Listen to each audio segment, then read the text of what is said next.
Fala pessoal, seja bem-vindo a mais um podcast do Antítese. Meu nome é Pedro, tô aqui com a Ana. Oi, tudo bem? minha irmã Ana e com um novo integrante aqui dos nossos vídeos, nosso podcast, o Wellington. Fala aí, Wellington. Prazer estar aqui com vocês. Muito bom, Privilégio. muito bom, muito bom. A gente vai ter um outro podcast onde a gente vai falar mais sobre a nossa vida, né, onde a gente vai poder conversar um pouquinho mais. Né, mas antes da gente entrar aqui na temática do vídeo de hoje, quero só te incentivar agora mesmo a você se inscrever no canal, né, ativa as notificações para você não ficar por fora aí do que a gente tem postado, né? Ativa o sininho. Segue a gente lá nas redes sociais, no Instagram. A gente também posta bastante coisa lá e aqui a gente posta conteúdos mais longos, né?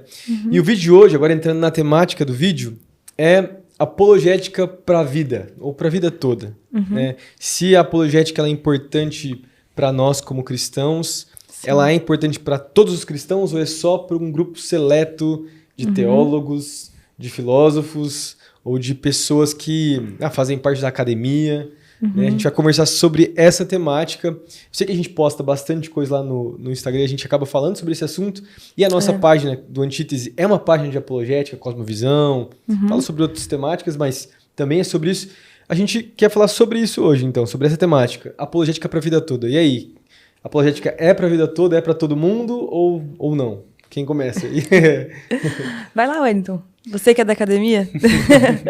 Olha, gente, eu acho que ela é para todo mundo, né? Primeiro porque 1 Pedro 3,15 vai dizer que nós devemos dar razão da nossa fé a todos aqueles que nos pedirem e em amor. Então, ela é uma resposta a uma necessidade, né? A apologética, ela não é algo para o grupo A, o grupo B, ou apenas para pessoas intelectuais, é para o cristão de forma geral. Então, qualquer pessoa que reconhece Jesus Cristo como Senhor e Salvador da sua vida precisa, né, apresentar a sua fé de modo palpável e plausível para outras pessoas. Especialmente porque eu entendo que a apologética ela não é feita no vácuo, né? Ela é feita em um âmbito cultural. Então, nenhuma sociedade ela é fundada a partir de uma espécie de estrutura sem fundamentos, sem base. Né? E o fundamento da nossa sociedade é a cultura. E a cultura tem a capacidade de levar até a transcendência da alma. Né? Então, é nos conectar realmente com aquilo que é eterno, aquilo que está além de nós. E como cristãos, nós temos esse chamado, né? Essa oportunidade e esse privilégio, né, de poder falar da nossa fé de modo racional, né, de modo palpável, de modo crível, e ajudar também a remover, né, objeções à fé de muitas outras pessoas. Né? Então, penso que é um chamado, sim, para todo mundo. Legal, isso aí. Luciana. E aí? Eu acho que pensando assim, até na minha vida, né, no meu interesse, assim, por aprender mais sobre a minha fé, eu sempre... as pessoas sempre questionam, né? Então, até você que é cristão, você já deve ter encontrado pessoas que têm perguntas para você. Perguntas, às vezes, mais complexas, algumas mais simples, que você teve, talvez, facilidade de responder, mas muitas perguntas são difíceis. São perguntas que a gente realmente precisa estudar para a gente responder, né? E, ao contrário do que muitos dizem, né? A fé, ela pode ser, sim, algo que é palpável, como você mesmo falou. Ela deve ser, né? Algo que é, na verdade, vivido e praticado, em que a gente consegue responder de fato, né, as perguntas que as pessoas têm, não só falar de algo que é tão subjetivo assim, né? Na verdade, a gente vive uma fé que pede de nós certas práticas, que pede de nós também certas crenças que são concretas, que nós temos essa certeza, né? Então, para nós, o cristianismo, a gente sempre fala isso, né, na nossa página, mas que o cristianismo, ele tem as respostas mais coerentes para as perguntas da vida. Todos vão ter perguntas, né, sobre quem eles são, para onde eles vão, né, qual o destino dessas pessoas, são as perguntas que a gente sempre responde aqui, né, na nossa página. Então, de fato, né, o cristão pode responder essas perguntas, não precisa ter medo dessas perguntas, mas pode, na verdade, usar essas perguntas para convencer pessoas, né, usando, claro, o Espírito Santo usando, né, nos usando, mas também, assim, sendo direcionados, né, por essas perguntas que as pessoas muitas vezes fazem para nós, a gente pode, sim, dar respostas coerentes, respostas concretas e respostas que trazem a pessoa a viver uma vida plena, né, uma vida de alegria, como a gente falaria aqui também na nossa página, a gente sempre fala, né? Eu acho que a gente às vezes vê uns vídeos na internet, assim, tipo, sabe, de debate, você pega lá aquele Pastor Cliff, não sei como é que é o nome dele, aquele apologista que sempre tá no meio que já tá mais velho. Sei. Aí Cliff, ele vai, às vezes, como que é? Cliff alguma coisa. Esqueci o sobrenome dele. E ele vai, às vezes, nos campos universitários, ele começa a debater. Você pega uns vídeos antigos, tipo do William Lane Craig, que é debate mesmo, assim, tipo, entre, sei lá, Sam Harris, o Dawkins lá, contra esses caras. E a gente pensa, às vezes, em apologética e a gente categoriza nesse sentido, né? Tipo, é debate. É você ter respostas ríspidas. Ou você pensa, talvez, lá, você está na universidade, você é jovem, daí você está com um professor que é ateu, militante, ou agnóstico.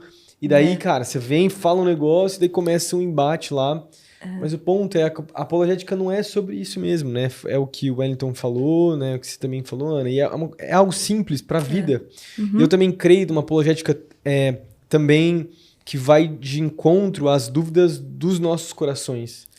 As dúvidas do nosso entendimento, porque a nossa fé ela vai sendo construída em Cristo, a gente vai cada vez mais entendendo quem nós somos, quem Cristo é, quem o Pai é, quem é o Espírito, e a gente vai nessas várias perguntas teológicas. É normal para um neófito, né? O cara não sabe da fé e vai entendendo, e a maturidade vai chegando, e a partir que a maturidade vem, os questionamentos vêm, e as respostas devem vir também junto a isso. É lógico que tem questões que talvez a gente nunca vai conseguir encontrar respostas, né? E a nossa fé, ela não deve ser cega, mas ela deve ser uma fé mesmo, né? Que às vezes nós confiamos muito mais em Deus e em quem Ele é, que vai além do nosso entendimento, que no final, mais importante do que a razão mesmo, ficar entendendo tudo, é a gente colocar nossa fé, nossa esperança em Jesus. Legal. Eu lembro também que uma das coisas que acontecia bastante quando a gente lançava os cursos, faz uns 2, 3 anos que a gente não lança, né? A gente precisa inclusive lançar mais, mas que vinha muitos pais fazerem o curso, assim. Tinha muitas mães que vinham fazer. Tinha gente mais nova também, mas pessoas de mais idade, assim, pensando até nas famílias, né? Acho que é legal de pensar nisso, que a apologética até nesse sentido também dá uma base até para pais. É verdade. Para conversar, diálogo, isso é muito... Eu tenho um filho, você também, né? Eu tenho 3 filhos, na verdade, mas eu tenho um filho que tá bem aquela idade de 8 anos, e aí parece que, de repente, começam a vir as perguntas, mas para tentar entender racionalmente algumas histórias, né? Tentar entender as situações, tentar entender como que, né, algumas coisas cabem ali. Às vezes a palavra tá ali, um versículo, um texto, e aí aparecem as dúvidas, né? E a apologética, ela nos ajuda e nos dá confiança de responder essas coisas, né? De responder com autoridade, né? Com propriedade. Né? Não ficar com medo dessas perguntas, né? Então, muitas vezes, talvez no passado, acredito que a igreja, e talvez até nós, pais, assim, a gente talvez não buscaria resposta. A gente simplesmente diria, é isso, a Bíblia diz isso, acabou, né?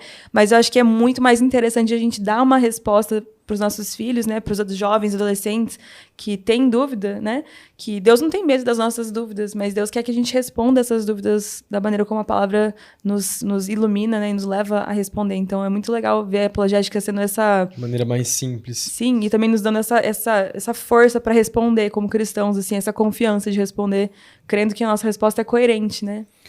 Legal. Agora, outra pergunta aqui pra gente, né, como que a gente pode usar a apologética em conversas que são naturais, com os nossos amigos, com familiares, ou mesmo com colegas de sala, né? Você tá como jovem, qual é a maneira certa? Se todo cristão deve ser um apologista, deve saber defender a fé, como diz o livro de Pedro, como que a gente faz isso?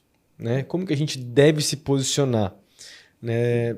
Nesse sentido, sim, os diálogos nossos, eles sempre têm que ser combativos. A apologética, ela é sempre defensiva, ou ela é sempre combativa no sentido de você sempre, quero ganhar o argumento. E aí? Perfeito, gente. Você até tocou num ponto importante, né? Porque eu penso assim, Deus nos chamou para sermos diferentes, mas não esquisitos, né? Quando eu falo esquisito, é ser chato. Porque às vezes na tentativa de defender a nossa fé, nós pensamos que nós estamos numa espécie de rinha, né? Então é uma espécie de luta, de debate ferrenho, onde só tem um vencedor. Mas é curioso porque às vezes nós vencemos quando nós perdemos, né? E eu penso no seguinte aspecto, como eu hoje estou na universidade, tenho tido essa experiência de modo mais palpável, a Atena tocou num ponto interessante que essa questão da própria dificuldade que os pais têm, né, em confiar em quem está ensinando para os seus filhos na universidade. E é ponto passivo que em algum momento o assunto de Deus vai cair. É curioso, mas Em algum momento alguém vai perguntar sobre Deus, alguém vai perguntar sobre a fé. Por que você vive isso? Por que você faz aquilo? Por que você acredita nisso? E eu penso que a melhor maneira, né, de você fazer uma boa apologética é você fazer com sabedoria. Porque nem sempre a pessoa ela quer uma resposta contundente, às vezes ela só quer um amparo. Só que existe algo que está disfarçado. Por exemplo, eu costumo falar o seguinte, que a maior parte das pessoas que não acreditam em Deus, elas não acreditam porque faltam evidências, mas acreditam porque elas foram frustradas, porque elas estão magoadas, porque perderam um ente querido e culpam a Deus. Então você chegar para uma pessoa dessa e falar assim, olha, Deus ele permite o mal porque ele é capaz de extrair dele um bem maior. A pessoa não quer saber disso. Ela quer saber daquele que perdeu, aquilo que ela perdeu, né? Tá magoado com isso. Exatamente.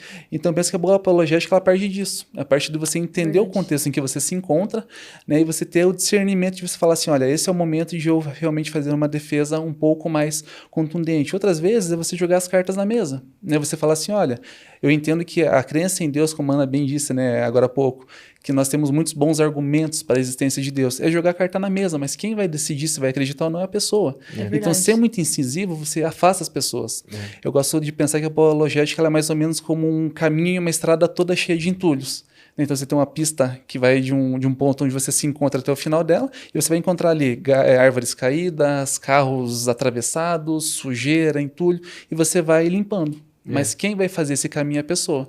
Só que aí você vai ter que discernir do momento e obviamente, né, com o auxílio do Espírito Santo, para você discernir qual que é a hora de você ser mais agressivo, você ser mais defensivo, e você ter a sabedoria ideal para você poder fazer esse tipo de defesa positiva da fé. Eu tive uma experiência muito engraçada, assim, porque eu tava na igreja alguns domingos atrás e chegou uma moça. E ela chegou, assim, com, assim, muitas dúvidas, mas, assim, muito agressiva. Eu até fiquei assustada, assim, porque ela queria, na verdade, falar com o meu marido. Eu acabei respondendo, né? Falando, pode falar comigo. Ela começou a fazer tantas perguntas. E eu comecei a tentar responder, mas sabe quando a pessoa não deixa nem você falar, porque ela tá tão, assim... Essa pessoa lá, né? Acho que ela fez isso outro domingo. Só que ela chegou assim, e aí... Eu fui tentando, né, primeiro acalmar ela, mas eu consegui chegar num momento em que, na verdade, ela tava chorando até, porque eu consegui chegar na raiz da situação. Ela tinha muitas dúvidas, eu estava perguntando por que Deus tinha permitido isso, Deus permitia aquilo, por que isso aconteceu comigo e aquilo. Várias perguntas, assim, eu não consigo responder, né, para ela exatamente os porquês, mas eu consegui entrar no profundo. E ela, no final de tudo, ela estava em lágrimas. Eu acho que, às vezes, isso é muito mais importante do que você responder a pessoa racionalmente, igual a gente falou. Se eu desse uma resposta racional, a pessoa falaria, tá bom, obrigada. Mas, assim, a gente conseguiu chegar numa conversa profunda, né? E essa é a intenção da apologética, é você tocar o coração das pessoas, né? Não tocar só o intelecto, mas o coração mesmo, porque tá ali, normalmente, que tá a situação, o problema mesmo, né? Que a gente quer tratar. Então, eu só dando uma explicada que muitas vezes vai ser assim, né? A gente vai tentar responder, mas, na verdade, a gente precisa encontrar essa pergunta que a pessoa tem no coração dela e responder com amor. Qual é a raiz, talvez, do problema que a pessoa tá tendo, né? Tipo, o que ela tá enfrentando. Sim. E é importante a gente pensar que essa apologética para a vida, ela deve ser sempre sensível, como vocês já falaram, né? Ela deve ser sensível, ela deve ser equilibrada e ela deve ser de uma forma que a gente não quer simplesmente ganhar um argumento. Quando a gente cai nisso... É verdade. E eu já me vi desde as redes sociais, a gente pode passar por isso, né? Porque as redes sociais se tornou terra de ninguém, né? Todo mundo fala, você não consegue ver a pessoa. Talvez a pessoa não falaria isso se ela estivesse na sua frente. Tipo, se eu encontrasse ela no shopping pra falar, ela não falaria. É verdade. E às vezes as pessoas são bem mal educadas nas redes sociais com a gente. Ficam bem ofendidas com muitas coisas com a gente que a gente fala. Então, assim, e a gente precisa tomar cuidado, porque nós estamos também testemunhando Cristo. E no final, eu gosto daquele entendimento que o Alistair McGrath ele fala, né? Que a apologética ela serve para derrubar as barreiras culturais, meio que parecido com o que você falou, Wellington, que vai tirando as coisas, né? E tem aquele caminho que a gente está apontando para Cristo. E é lógico que o Espírito Santo é aquele que faz o trabalho do convencimento do pecado, né? Mas nós somos instrumentos de Deus para trazer clareza sobre o que é o Evangelho, o que é pecado, quais são os anseios do homem. E essa sensibilidade é importante porque vai ter algum questionamento que a pessoa tem, alguma razão, alguma raiz de algum problema, e é por isso que ela é cética. Ela tem uma perspectiva secular, tem sempre uma razão, né? E no final, a Bíblia nos ensina a ser assim, né? Mansos e humildes de coração, igual Cristo era, né? Então a gente cai cai nessa perspectiva. E daí, não sei se alguém mais quer falar algo, mas... Eu ia fazer só um gancho, Pedro, no que você havia falado agora há pouco dos debates acadêmicos, né? Acredito que todo mundo aqui assistiu Deus Não Está Morto, especialmente o primeiro filme, né? Sim. Ele mostra 2 contrapontos. Primeiro é a realidade do cristão na universidade hoje, né? Onde ele é bombardeado por todo um arcabouço teórico secular. E em um segundo momento eles fazem uma paráfrase dos próprios debates acadêmicos que o William Lane Craig fazia na universidade. E é curioso que na cena final do filme, né, o rapaz, quando ele vai tentar, né, fazer a sua última arguição, ele fala assim, olha gente, mas eu não estou obrigando ninguém a crer em mim. Estou jogando as cartas na mesa, mas quem decide é vocês. E eu penso que isso é muito importante também, porque na nossa ânsia de fazer as pessoas conhecerem a Deus como nós conhecemos e desfrutar de Deus como nós desfrutamos, nós queremos forçá-las a fazer algo, né? E ninguém gosta de ser manipulado, ninguém gosta de ser forçado a fazer alguma coisa que não queira. Então, eu acredito muito nessa questão de ser a resposta na medida certa, né? Quem convence é o Espírito. Né? Quem convence é o Espírito Santo. Mas a nossa função aqui é remover os empecilhos, remover as travas. Quem vai decidir? É a pessoa. Né? Então, por isso, acho que essa frase de Pedro é muito importante, né? Fazer tudo isso em amor. Né? Não com violência, não com força, mas realmente amando a pessoa e dando a ela a opção de escolher. Né? Nem Cristo nos forçou a acreditar nele, né? Quanto mais nós fazer os outros. Mas, como instrumentos, com certeza, nós temos aí uma grande missão a cumprir, né? E olhando agora para o nosso mundo, assim, tipo, para os nossos desafios, né? Eu sei que você está lá fazendo um mestrado, agora está no doutorado, na verdade, né, em filosofia. Eu também lembro na época da faculdade que a gente tinha, acho que na aula, quando eu fazia administração, né, que eu tive aulas de filosofia, tive um professor bem chato, assim, também, que eu enfrentei, assim, com o cara trazendo questionamento sobre Paulo, coisa do tipo.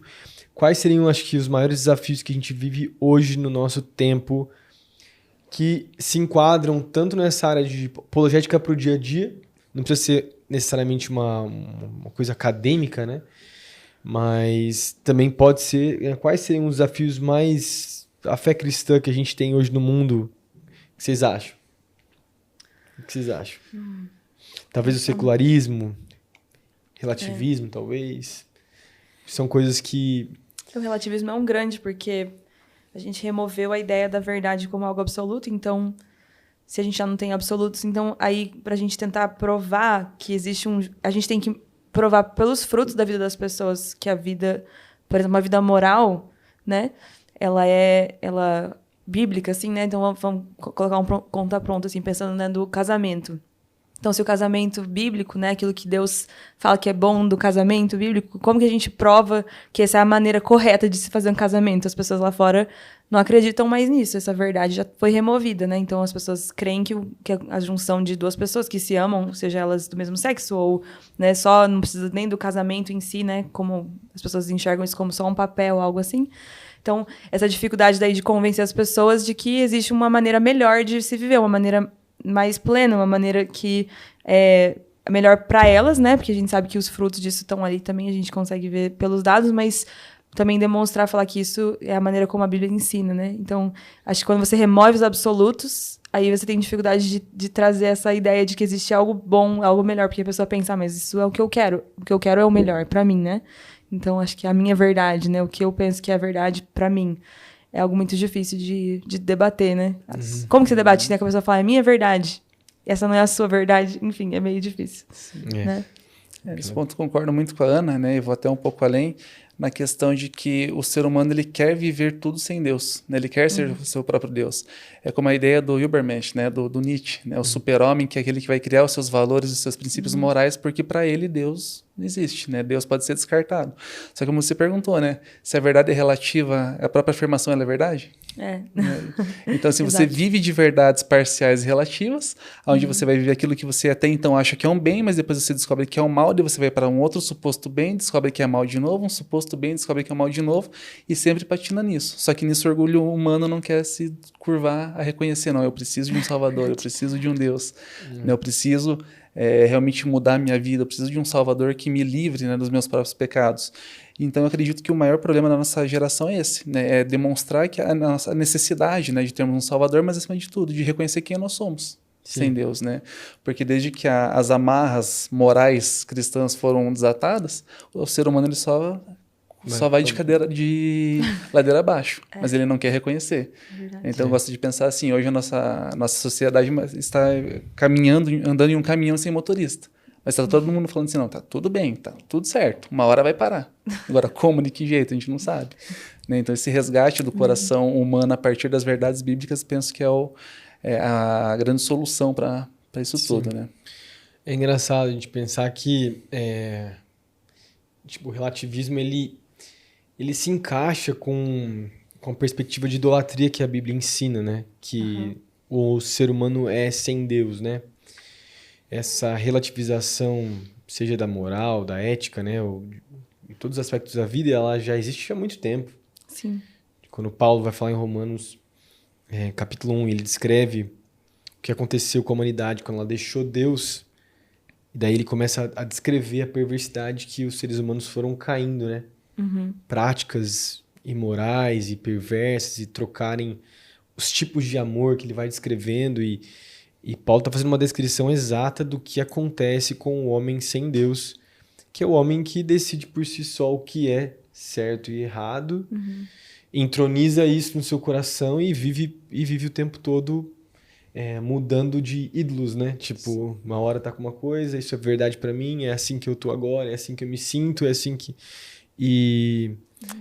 eu penso que realmente o homem tá cada vez pior, é uma entropia mesmo, né? O homem vai caindo cada vez mais e ele vai se distanciando de Deus e mesmo que antigamente a religião fosse algo cego, assim, tipo uma moral de virtudes até ocas, no sentido de que tinha muita coisa errada, como sempre teve, né? A moral, eu falo na época que a igreja da Idade Média reinava, né? Tinha esses princípios morais, tinha muita coisa errada que acontecia ao mesmo tempo, mas ainda assim o homem tinha um senso de certo e errado, né? Então, os reflexos estão aí. A gente vê a sociedade caindo cada vez mais, tropeçando. Você vai nas universidades, você vai para os jovens e é uma realidade, né? E isso é muito triste. No final, quando a gente for fazer apologética, a gente falar sobre isso, sobre secularismo, relativização, a gente percebe que é algo que a gente precisa combater, ensinar, porque às vezes até isso a gente sofre influência dentro da igreja também, né? Sim. Mas tá, daí vamos pensar no seguinte agora, apologética para a juventude. Acho que o próximo tema eu coloquei aqui disso. Porque acho que um campo legal que a gente tem na nossa página é de jovens, adolescentes, acho que adolescentes não tanto, mas mais jovens aí de 25 a 30 anos, 30 e poucos anos que seguem a página, querem fazer apologética. Como que a gente torna, né, como ensinar apologética para a nova geração e também sem tornar isso somente intelectual, assim, tipo, você fazer algo só do meio acadêmico, como a gente tem falado. O que vocês acham? Como que a gente consegue, então, levar... O que seria o mais importante da gente abordar para que os jovens possam entender o que é apologética, ou como fazer, ou como viver? O que vocês acham dessa temática de, tipo, a juventude aprendendo isso? E por que é tão importante, a gente poderia dizer também, né? O que vocês acham? Olha, Pedro, acho que a própria necessidade, né, que o jovem tem hoje em dia, ela já é o ponto de partida, né? Porque talvez estejamos diante da geração que mais tem dúvidas acerca de tudo, sobre sua identidade, sobre quem é, sobre a sua realidade, sobre sua herança, sobre sua família, porque hoje nós vemos de um mundo que vem do desconstrutivismo, né? Então nós desconstruímos a linguagem, desconstruímos a sociedade, as bases fundamentadas, e o que sobrou é absolutamente nada. Então nesse mundo está o jovem hoje, né? Sendo bombardeado por todo tipo de informação e crítica ao seu redor. E diferente dos nossos pais, que viviam numa época onde você simplesmente falar do amor de Deus era o suficiente, hoje para o jovem já não é mais, né? Hoje o jovem ele quer saber coisas mais profundas. E um dos temas que pelo menos eu tenho me deparado muito é o próprio problema do mal, né? Aquela velha máxima, se Deus é bom, por que existe o mal no mundo, né? Ou o próprio sentido da vida, por que eu existo, né? Hoje muitas pessoas já sabem disso. Uma das maiores causas de suicídio, né? Que vem da depressão e justamente de uma falta de senso da sua própria existência. Por que eu existo? Para onde eu vou, né? Qual que é a razão do meu ser? Qual que é a finalidade pela minha vida? Então, penso que a própria necessidade do jovem ela já é o ponto de partida para isso. O segundo ponto é realmente ouvir as dores, né, dos jovens enquanto tais. Porque muitas das respostas vão vir das próprias perguntas, né? Eu costumo pensar assim, a mente humana hoje está completamente desordenada. né? As paixões sensíveis, elas assumiram o lugar daquilo que deveria ser intelectível. Eu sempre falo assim para minha esposa, para mim a fé ela é racional, porque senão ela não é fé, ela é fideísmo. Sim. Ou seja, ela tem uma base, ela tem uma hierarquia. Quando essa hierarquia ela é rachada, o que sobra é apenas paixões, né? Apenas inclinações naturais que levam a cada vez mais confusão. Então, quando o jovem ele vai falando, ele mesmo vai ordenando a sua mente, ele mesmo vai ordenando as suas dúvidas. Sim. E com isso ele nos dá a base para fazer esse tipo de trabalho, né? De mostrar essa organização como o próprio Deus ele faz isso à luz da Bíblia. Né? Então, penso que a resposta para perguntas dele já vai vir a partir da própria necessidade natural. Né? Não é preciso nem passar um roteiro, apenas escuta. Né? Apenas sente a dor. Que problema vocês acham que é mais, você falou, né? Problema do mal, do sentido, da existência, propósito de vida. Acho que são esses talvez os problemas mais reais hoje, né? Talvez essa pandemia emocional que a gente, de depressão que a gente vive é por conta disso, né? Eles também não são escutados, ou mesmo acho que a igreja às vezes problematiza demais a dúvida e o questionamento, que não é a incredulidade, mas é só a falta de saber mesmo, de conhecer, né? E a gente não dá espaço para diálogo ou conversa. Isso gera jovens extremamente céticos, né? Também, eu acho pelo menos. Eu sinto que a igreja poderia dar mais espaço para conversar sobre questionamentos gerais, né? Não sei, o que vocês acham? Eu acho que sim. Não, eu acho essa resposta muito boa do Wellington, porque eu acho que é exatamente isso. A gente precisa ouvir para depois a gente saber o que dizer, né?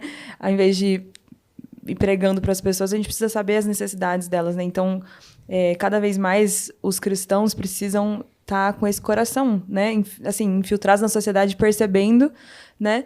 Que as pessoas têm essas necessidades de resposta, elas precisam de alguém para as escutar, para ouvir, para amar, né? Para acolher. Eu acho que a área de sexualidade também é uma área muito grande, né? Que a gente sempre posta na página e sempre dá muita gente falando, muita dúvida, muita dificuldade, né? Então, das pessoas entenderem, né? A maneira de Deus de ver o sexo, ver o casamento, né? Ver os relacionamentos entre pessoas, né? Ver a questão do aborto é muito forte também, né? Então, acho que a gente precisa ouvir e aí responder de acordo, né? E sempre com muito amor, muita graça, muita sabedoria, né? Mas saber que eles precisam, eles estão atrás das respostas. E eu acho que em muitos momentos a igreja se omitiu de responder algo, né? Mas eu acredito, igual eu falei, que quando as pessoas começam a ouvir as respostas com clareza que nós temos, elas vão abraçar o evangelho, porque o evangelho de fato é a resposta para o coração das pessoas, né? Quando as pessoas encontram a verdade em Jesus, elas descansam, muda tudo, né? Igual a gente fez um podcast, inclusive, sobre aquela moça que ela era ateia, né? Aquela de Harvard, professora de Harvard, enfim, a gente teve toda uma conversa aqui sobre isso, mas quando ela encontrou a verdade, né? Ela mesma disse, eu tô de joelhos diante da verdade, sabendo que esse tempo todo eu tava caçoando, mas agora que eu encontrei essa verdade, eu tô aqui de joelhos declarando que em humildade, reconhecendo que esse é o caminho verdadeiro, que eles sempre tinham a resposta que eu nunca tive, né? Então foi muito lindo ouvir o testemunho dela, e eu creio que muitas pessoas vão se encontrar nesse lugar,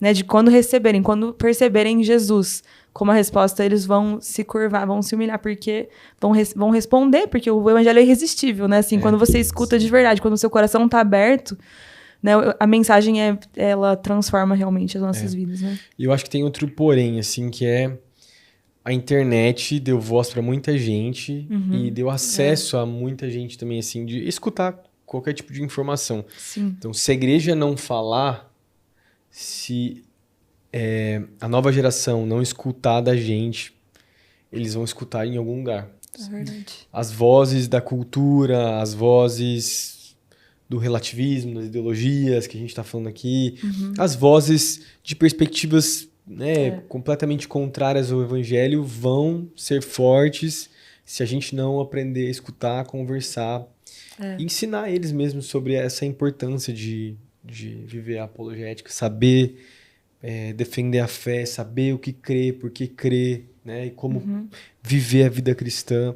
Eu acho que isso é fundamental. Essas questões que a gente falou aqui, que a gente trata bastante no curso, e a gente fala bastante na página também, que é sentido, propósito, destino, né, a moralidade, todas essas questões que são os questionamentos existenciais do homem, Todo mundo para pra pensar. E eu tenho certeza que o jovem que tá aí na sua casa, talvez, se você é mais velho aí, tem seus filhos em casa, ou né, o adolescente, ou as pessoas do seu grupo de jovens, ministério, da igreja, todo mundo passa por esses questionamentos e tem dúvidas com relação a esses questionamentos existenciais. Né? E o ponto é, quem dá a resposta mais coerente, não é só uma resposta, né? Mas quem realmente preenche o coração do homem é Cristo, né? É o Evangelho. Ele sacia realmente a quem nós somos.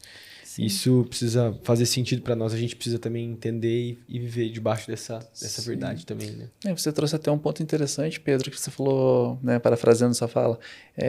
Existem espaços vazios que estão sendo ocupados. E se os cristãos não ocuparem, alguém vai. E você vê isso muito forte nas escolas e nas universidades, porque, veja bem, você vai pegar um adolescente com crise existencial, o que os grêmios estudantis geralmente fazem? Ou a cúpula, né, dos movimentos revolucionários existentes, né, na nossa nação, vão captar esse jovem e vão mostrar que eles são agentes de revolução. Que eles são agentes de transformação. Então, na cabeça do jovem poxa, até ontem eu não sabia quem eu era. Mas alguém está dizendo que eu tenho um sentido para a minha vida. E ele vai se entregar com todas as forças para fazer isso. E por isso nós vemos hoje, né, um ataque tão forte na juventude. Né? Se a gente for parar para pensar, a gente não vê tanta dúvida, tantas crises nas faixas etárias mais altas, mas sim no jovem enquanto tal. Né? Criança, adolescente e juventude de forma geral. E se nós não ocuparmos esse lugar, alguém vai. Né? E isso aconteceu também nas escolas, isso aconteceu nas universidades, como a gente estava falando agora há pouco, né? Por que existem tantos professores céticos e ateus na universidade hoje? Porque houve um tempo que os intelectuais cristãos pararam, pularam fora, não queriam mais. E aí o lugar vazio começou a ser ocupado. E agora existe outro desafio, né? De retomar esses lugares, né? Para conseguir fazer uma boa defesa da fé de forma geral. Mas penso essa grande importância, né, dessas esferas de influência serem ocupadas pelos cristãos. Né? Só que para isso é necessário uma dedicação, né, e um zelo muito grande, mas com certeza os frutos vão ser gratificantes. Né? Isso aí. Para a gente poder finalizar, qual conselho final você daria para alguém que deseja defender a fé da forma que a gente falou aqui, de maneira humilde, equilibrada, né, sendo fiel a Cristo? O conselho final pra gente deixar, pra gente poder finalizar esse podcast aqui, o que vocês acham? Eu diria, leia muito, muito, muito. Assim, leia tudo que você conseguir ler, né? Claro, saiba as fontes, né, do que você tá lendo, mas eu diria, leia muito. Eu diria pra você também não debater quando você não sabe muito sobre aquele assunto. Então, tem gente que tenta debater algumas coisas que, às vezes, é melhor você ter ficado quieto, porque... vergonha. Porque, às vezes, a gente vai de maneira incisiva e forte, mas a gente não tem as respostas. E a pessoa ela consegue nos confundir e a gente fica com aquela, né, sem saber muito o que dizer. Então, eu acho que a gente tem que dominar realmente alguns assuntos. Eu diria, por exemplo, um assunto que eu leio muito e estudo muito é sobre o aborto. É uma coisa que é uma coisa que eu me aprofundei. Então, assim, já fui questionada em diversas formas, mas eu consigo responder muitas vezes. Mas tem áreas que eu sei que, por exemplo, você é mais forte nas suas respostas, o Wellington também. Então, a gente precisa se fortalecer nas áreas que a gente sente um peso, assim. Eu sinto um fardo por falar a respeito de certas coisas, então eu estudo a respeito daquilo, né? E, claro, de maneira geral, a gente sempre lê, sempre estuda, né? Mas... eu diria isso, não debata sem ter convicção do que você está falando, né? Sem ter estudado muito. Se você for debater, eu quero dizer, né? E também, se você for debater de maneira humilde, sempre com muita, né? Com muita paciência, né? Muita sabedoria, né? Como a gente falou, a gente quer ganhar a pessoa, né? Não só um argumento, né? Então, sempre assim, você está testemunhando a Cristo, né? Então, seria o meu conselho, assim, estude e leia muito, né? E segue a gente, né? Com certeza vai te abençoar também. É isso aí. Legal. Para não repetir, né, o que a Ana já bem colocou, penso em primeiro lugar lembrar, né, que não é por nós, mas é apesar de nós. Né? Então não é nossa função converter as pessoas. Nossa função é remover as objeções para que a pessoa tenha uma ponte criada entre seu coração e Cristo. Né? Então, não é pela nossa força, não é pela nossa sabedoria, né? Mas sim pela própria humildade a partir daquilo tudo que Deus tem depositado em nossas vidas. Em segundo lugar, é lembrar que não estamos sozinhos. Né? Por mais que pareça que não existem intelectuais cristãos, existem muitos. Né? É verdade. Tanto é verdade que 65% dos ganhadores do Prêmio Nobel são cristãos confessos. Né? Os pais das principais disciplinas da modernidade eram cristãos confessos. Né? O próprio Newton, por exemplo, escreveu mais sobre a Bíblia do que sobre física. Então, existe muita gente boa na nossa nossa nação e fora dela que nos ajuda, né, nesse processo, como a Ana falou, para a gente poder estudar de respostas já bem estruturadas, bem fundamentadas. E por último, lembrar que do outro lado existe, na verdade, um filho de Deus que às vezes está perdido. Né? Então não é a apologética não é o debate para ver quem é o vencedor, né? Nós ganhamos quando o coração da outra pessoa é alcançado, né? Não quando nós mostramos a melhor resposta. Então, tendo isso em mente, acho que a gente consegue manter a humildade, né? E sendo fiéis também com aquilo que Deus tem depositado sobre nossas vidas. Eu acho que o segredo é agir como Paulo fala no livro de Efésios. A gente falar, é que Paulo está falando no contexto ali da igreja, né? De como construir a igreja. Ele fala sobre o corpo de Cristo, mas ele fala sobre a gente falar em verdade e em amor, né? Verdade e amor. Então, o cristão é chamado a falar a verdade. Não tem como. Sim. A verdade, ela é, como a gente tem falado aqui, ela é objetiva, ela é real, né? Ela é concreta, não é algo subjetivo. A verdade é Cristo, a verdade é o Evangelho, né? A verdade é que Cristo veio nos salvar.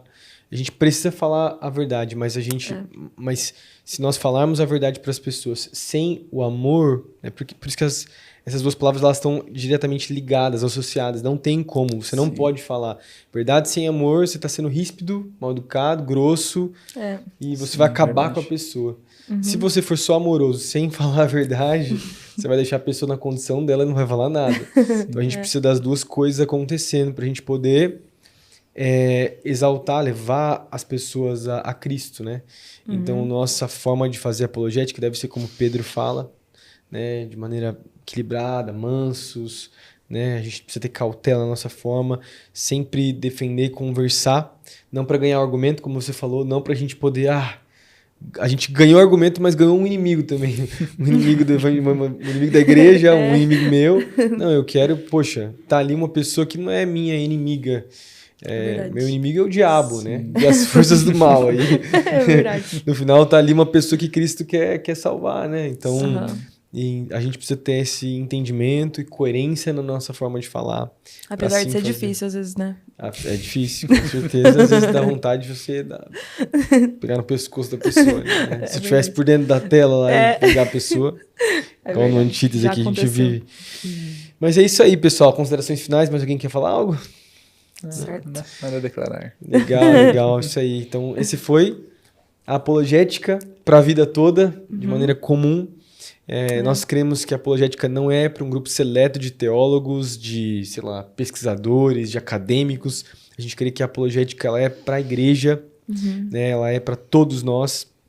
Ela deve ser vivida por todos, né? Nós todos somos chamados a isso. Espero que nesse episódio, né, nesse podcast, você tenha sido muito abençoado, ministrado pelo que foi falado aqui por cada um de nós. É muito bom a gente estar junto também. Mais uma vez, lembrar você de ativar as notificações, né, o sininho aí, para você não ficar de fora de tudo que a gente tem postado. E a gente se vê no próximo vídeo. Deus abençoe vocês. Valeu. Tchau, pessoal. Abençoe. Até mais.